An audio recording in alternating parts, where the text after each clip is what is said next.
আমাদের মাঝে এত সুন্দর শীতকাল কেন দিয়েছে জানেন? আমরা মজার মজার পিঠা তৈরি করে খাওয়ার জন্য। আর এই মজার পিঠার ভিতরে এই পিঠাটা হচ্ছে একটি দারুণ মজার পিঠা, যে পিঠাটা আপনারা এখনও বানিয়ে খান নাই। এই পিঠাটার নাম দিয়েছি আমি পায়েস পিঠা। এটা অন্য পিঠা থেকে একটু অন্য ধরনের হবে, ভিন্ন স্বাদের হবে। এই কথাটা কেন বলছি সেটা আপনারা দেখতেই পারবেন। আসসালামু আলাইকুম, কেমন আছেন আমার প্রিয় ভাই ও বোনেরা? আশা করি সকলে ভালো আছেন। আলহামদুলিল্লাহ আমিও ভালো আছি। এখানে আমি পোলাও চাল নিয়েছি 1.5 কাপ। আর এই হচ্ছে স্পেশাল জিনিস, সেটা হচ্ছে তালের ফুপড়া নিয়েছি, নারকেল নিয়েছি, দুধ নিয়েছি, এখানে আখের গুড় নিয়েছি। এই উপকরণগুলো দিয়েই পায়েস পিঠাটা আমি তৈরি করব।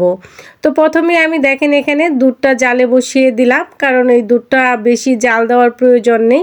এখানে আমি 3টা এলাচের গুঁড়ো ফাঁকি করে দিয়ে দিলাম একটু সুন্দর গ্রানের জন্য। তারপরে এটাকে একটু নেড়ে চেড়ে নিব। তারপরে এখানে আমি দিয়ে দিব গুড়। কিন্তু এখানে যে কোনো গুড় দিতে পারেন, আখের গুড়, খেজুরের গুড় বা চিনি, যে যেটা খেতে পছন্দ করেন সেটাই দিতে পারেন।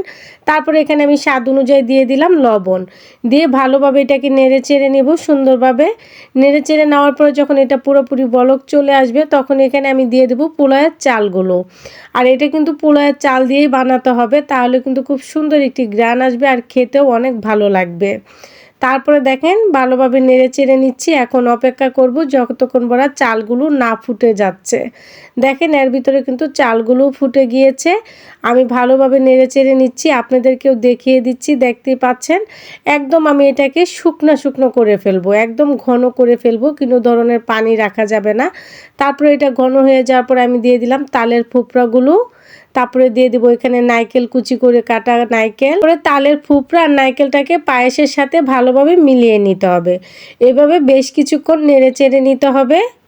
এভাবে সুন্দর করে নেড়ে চেড়ে নেওয়ার পরে আমি এখানে দিয়ে দিব 1/2 কাপ আটা বা চালের গুঁড়ি। আমি এখানে ময়দাটা ব্যবহার করেছি, আপনারা চাইলে আটা, চালের গুঁড়ি বা ময়দা যে কোনো একটা জিনিস দিলেই হবে। এটা দেওয়ার কারণ হচ্ছে একটু আঠালো ভাবের জন্য। এখানে আমি দিয়ে দিলাম নামানোর আগে দিয়ে 1 চামচ ঘি। আপনারা চাইলে ঘির পরিমাণটা আরও বাড়িয়েও দিতে পারেন। তারপরে আবারও ভালোভাবে মিক্সড করে নিব ঘির সাথে। সমস্ত উপকরণগুলো সুন্দর করে মিলিয়ে নিয়েছি, আমার এটা হয়ে গিয়েছে। এখন আমার দ্বিতীয় স্টেপ আপনাদেরকে দেখিয়ে দিচ্ছি। তারপরে এরকম একটি তাওয়া বা পাইপেন, যেটাই আপনাদের হাতে আছে সেটা নিতে হবে। তারপরে এভাবে কলা পাতা বিছিয়ে দিবেন। আমি পাইপেন অনুযায়ী কলা পাতাগুলো কেটে নিয়েছি, এভাবে 2টা করে কলা পাতা দিয়ে দিলাম।